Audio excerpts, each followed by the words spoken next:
নমস্কার গিরিগিথানি আমি কৃষ্ণকান্ত সিংহ 12 হাব্বিরে সোমবাসা জানাউলি আজি বিশেষ পোৱা হাল লাইলুতা আমার ঠারর যে মেগা ব্লকবাস্টার যে ফিল্ম হান মেঘা তার মেঘা ট্যুর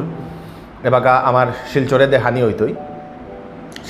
শিলচরের রাজীব ভবনে 14 মেতে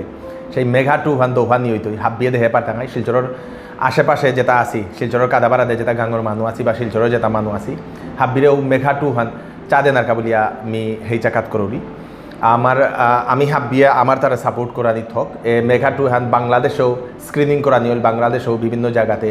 এ মেঘা টু হান দোহানি হচ্ছে নিয়মপাড়া মানুষ হওয়া পাছি হব্বা করে অ্যাক্টিং করেছে আমার সিদ্ধার্থ লগে কিন্নরি গগৈ দইগে হব্বা করে অ্যাক্টিং করেছে তার লগে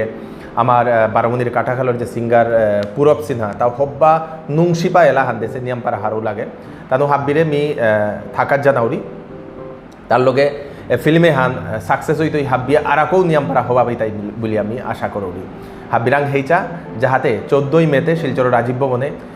বারে বারে মানে শো হইতই মানে আক্রম লয়নির পিছিয়ে আর আক্রম চলতই বার আক্রম লয়ন পিছিয়ে আর আক্রম চলতই দিনে 3 ক্রম চলতই বলে আমি পৌ পেলাম যে সাদৌ দিয়াদি বাঙ্গা ব্যান্তপুরি ফিল্মে হান চলতই তা শিলচর রাজীব ভবনে। নমস্কার।